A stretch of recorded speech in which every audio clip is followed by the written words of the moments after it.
রাতে ঘুমানোর সময় আমার স্ত্রী যখন আমার বুকের উপর এসে শুয়ে পড়ল, তখন আমি বেশ বিরক্তি নিয়ে ওকে বললাম, সারাদিন কাজ করে রাতে তোমার জন্য একটু শান্তিতে ঘুমাতেও পারি না। এমন ন্যাকামো না করলেও তো পারো, তোমার জন্য কোনো কাজে শান্তি নেই আমার। আমার স্ত্রী তখন বলল, তুমি তো জানো আমি তোমার বুকে মাথা না রাখা পর্যন্ত ঘুমাতে পারি না। তুমি যত যাই কিছু বলো না কেন, আমি তোমার বুকেই মাথা রেখে ঘুমাবো। রেগে গিয়ে বললাম, তুমি মরে গিয়েও তো আমাকে মুক্তি দিতে পারো। রোজ রোজ এমন অশান্তি আমার আর সহ্য হয় না। এমন একটা বস্তা গায়ের উপর থাকলে কি কেউ ঘুমাতে পারে? মন খারাপ করে আমার স্ত্রী বলল, আমি তো শুধু রাতের বেলায় বুকে ঘুমাই, আর তো কখনো জ্বালাতন করি না। আমার মাথা ব্যথা করছে, একটু হাত বুলিয়ে দাও। এই কথাটা বলেই আমার হাতটা নিয়ে ওর কপালের উপর রাখলো।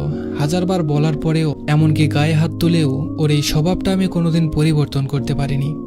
আপনারা নিশ্চয়ই ভাবছেন, আমার স্ত্রী আমার বুকের উপর ঘুমালে আমি কেন এত বিরক্ত হই। আসলে ওকে আমার এখন ভালো লাগে না। আমার অন্য একটা মেয়ের সাথে রিলেশন আছে, কিন্তু কিছুতেই মিতাকে বলতে পারি না। মিতা আমার স্ত্রীর নাম। এমন বেহায়া মেয়ে আমি খুব কম দেখেছি। ওর জন্য রাতে কণিকার সাথে তেমন কথা বলতে পারি না। ঘুমাতে এলে আমাকে ধরে রাখে। গায়ের সাথে মনে হয় খুব গরম কিছু লেগে আছে। মিতার কপালে হাত রেখে বুঝতে পারলাম ওর গা অস্বাভাবিকভাবে গরম, হয়তো জ্বর এসেছে। শীতের রাতে গরম কিছু কার না ভালো লাগে। আমি হাতটা ওর কপালের সাথে চেপে ধরে রাখলাম। ওর কিছু কষ্ট কমবে এই জন্য নয়, বরং এত সময় কম্বলের বাইরে রাখা হাতটা নিমেষেই গরম হবে সেই আশায়। সকাল 8টায় ঘুম ভেঙে দেখলাম মিতা আমার বুকের উপর ঘুমিয়ে আছে। গায়ে হাত দিয়ে বুঝলাম গা রাত থেকেই অনেক বেশি গরম হয়ে আছে। কয়েকবার ডাক দিলাম, কিন্তু কোনো সাড়া দিল না। ওকে বুকের উপর থেকে সরাতে গিয়ে খেয়াল করলাম আমাকে বেশ শক্ত করেই ধরে আছে। তবুও ফ্রেশ হতে চলে গেলাম, কিন্তু মিতার অবস্থা ক্রমশই খারাপ হচ্ছে। তাই ওকে নিয়ে হাসপাতালে গেলাম। ডাক্তার বলল ওর অবস্থা এখন বেশিই খারাপ, এখনই আইসিইউতে ভর্তি করতে হবে। কিন্তু আমি ওর জন্য এত টাকা নষ্ট করতে পারবো না, তাই সাধারণ মহিলা ওয়ার্ডে ভর্তি করে দিয়ে চলে আসলাম। অফিসে এসে কণিকার সাথে গল্প জুড়ে দিলাম। মেয়েটা আমাকে ছাড়া কিছুই বুঝতে চায় না। কণিকা আমার অফিসের কলিগ। ওর হাসি মাখা মুখটা যে কোনো পুরুষকেই নিজের কাছে টানতে বাধ্য করবে। তাই আমিও ওর কাছে চলে এসেছি। সারাদিন বেশ ভালোই কাটলো। সন্ধ্যাবেলা বাড়ি এসে ফ্রেশ হয়ে খাবার টেবিলে গেলাম। না, আজ আর এই টেবিলে আমার পছন্দের কিছু রান্না করা নেই। মিতা রোজ সন্ধ্যা হলে আমার পছন্দের হালকা খাবার বানিয়ে দিত, তারপর নিজের হাতে খাইয়ে দিত। কণিকার সাথে রিলেশনে যাওয়ার পর একদিন বলেছিলাম, তোমার আমাকে খাইয়ে দিতে হবে না, নাকি বিষ মিশিয়ে এভাবে খাওয়াতে আসো আমাকে। এরপর থেকে আর কখনো খাইয়ে দিতে দেখিনি। রান্না করে টেবিলে গুছিয়ে রাখতো। আজ মিতা নেই, তাই কেউ কিছু বানিয়ে রাখেনি। খাটে গিয়ে শুয়ে কণিকার সাথে কথা বলতে লাগলাম, কিন্তু এখন ওর সাথে কথা বলতে ভালো লাগছে না। সারাদিন মিতার কোনো খোঁজ নেওয়া হয়নি। আচ্ছা, ওর কি জ্ঞান ফিরেছে, নাকি ও আর নেই? না না, আমি এসব ভাবছি কেন? আরও মারা গেলেই তো আমার আর কণিকার জন্য ভালো হয়, কিন্তু মনকে কিছুতেই শান্ত করতে পারছিলাম না। সাথে পেটও বুঝিয়ে দিচ্ছে তার খাবার চাই, কিন্তু এখন বাইরে যেতে ইচ্ছে করছে না। আর মনে বলে উঠলাম, মিতা, আজ কি রাতে না খাইয়ে রাখবে নাকি? তুমি আসলেই কোনো কাজের না। দুপুরে টিফিনটাও দাওনি আজ। হঠাৎই খেয়াল আসলো মিতা তো হাসপাতালে ভর্তি। মেয়েটার আর কোনো খোঁজ কেন নিলাম না? সকালে একবার যেতে হবে হাসপাতালে, দেখি কেমন আছে। এখন ঘুমিয়ে পড়ি, কিন্তু শুয়ে কোনো শান্তি পাচ্ছি না, কিছুতেই ঘুম আসছে না। আজ মিতা নেই বলে কি এমন হচ্ছে? হয়তো বুকের উপর কেউ না থাকলে ঘুম আসে না। অভ্যাসটা খারাপ হয়ে গেছে। রাত যত বাড়ছে মিতার কথা তত বেশি মনে পড়ছে, সাথে ক্ষুধাটাও বেড়ে চলেছে। কিছু সময় এপাশ ওপাশ করলাম, কিন্তু ঘুমাতে পারলাম না। উঠে গিয়ে ফ্রিজ খুলে খাবার আছে কিনা দেখতে গেলাম। গিয়ে দেখলাম 2টা চিংড়ি মাছ আর কাল রাতের তরকারি রাখা, সাথে ভাতও আছে।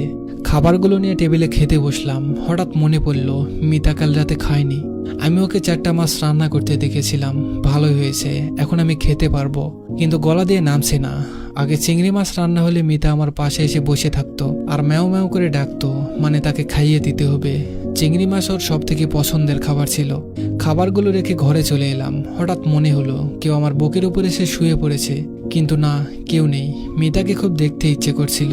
ফোনটা বের করলাম, কিন্তু এতে মিতার কোনো ছবি নেই। কণিকা সব ডিলিট করে দিয়েছিল। কিছু ভালো লাগছে না, তাই বাইক নিয়ে হাসপাতালের দিকে রওনা দিলাম ওকে দেখে আসবো বলে। কিন্তু হাসপাতালে গিয়ে জানতে পারলাম এত রাতে মহিলা ওয়ার্ডে কোনো ছেলেকে ঢুকতে দিবে না। কিছু করার নেই বলে ডাক্তারের কাছে ওর খোঁজ নিতে গেলাম। ডাক্তারকে বললাম সকালে যে মেয়েটাকে ভর্তি করানো হয়েছিল তার কি অবস্থা। ডাক্তার বলল ওনার অবস্থা খুব খারাপ, শরীর কোনো রেসপন্স করছে না, স্যালাইনও টানতে পারছে না শরীর। আইসিইউতে না রাখলে যে কোনো সময় খারাপ কিছু হতে পারে। বললাম তাহলে তাড়াতাড়ি আইসিইউতে রাখার ব্যবস্থা করুন। ডাক্তার বলল এখন আইসিইউতে কোনো সিট খালি নেই। আপনাকে অন্য কোথাও দেখতে হবে। একটা সিট খালি ছিল যা বিকেলে বুক হয়ে গেছে। ডাক্তারকে কিছু না বলে চলে এলাম সেখান থেকে। শহরে আর কোনো ভালো হাসপাতাল নেই। বাইরে নিতে গেলে এখন অনেক সময় লাগবে আর অনেক টাকা খরচ হবে। বাড়ি ফিরে এলাম, কিন্তু বাড়ি ফিরলে মিতাকে বেশি মনে পড়তে থাকলো। কণিকার জন্মদিনে আমার কাছে টাকা ছিল না, অনেক চিন্তায় ছিলাম। তখন মিতার গলার চেন আর নগদ 10,000 টাকা দিয়ে বলেছিল, আমার কাছে এত টাকা নেই, তোমার তো 20,000 টাকার দরকার, এতে হয়তো হয়ে যাবে, তুমি চিন্তা করো না।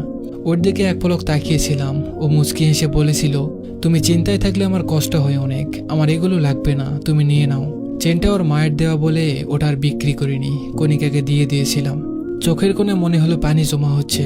আজ অনেকদিন পর মিতার সাথে কাটানো সকল মুহূর্তের কথা মনে পড়ছে। আমাদের ভালোবাসার তো কোনো কমতি ছিল না, তাহলে কেন এত দূরত্ব তৈরি হলো আমাদের ভিতর? মিতা আমাকে নিজের সবটা দিয়ে আগলে রেখেছিল, তাহলে আমি কেন মিতাকে কষ্ট দিলাম? অফিস থেকে ফিরতে মিতা আমাকে রোজ জড়িয়ে ধরতো।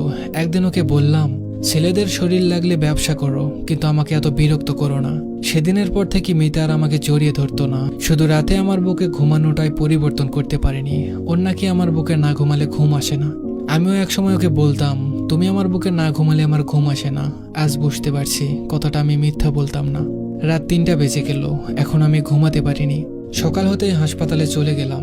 আজকে মিতাকে আইসিইউতে রাখবো, এখানে না হলে অন্য কোথাও। মিতাকে ছাড়া আমি এক রাতও থাকতে পারি না।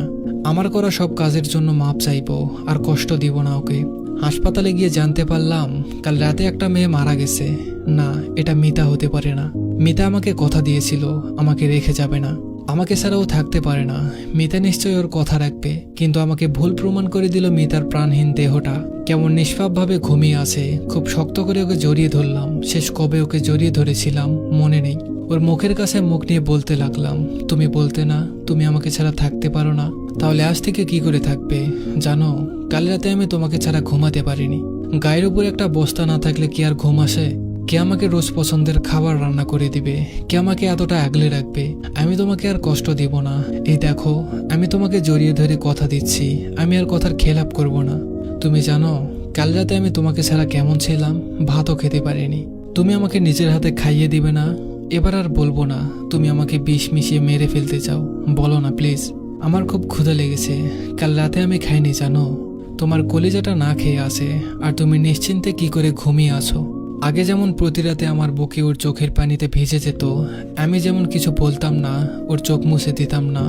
আজ আমার চোখের পানিতে ওর বুক ভিজে যাচ্ছে, কিন্তু ও চুপ করে ঘুমিয়ে আছে।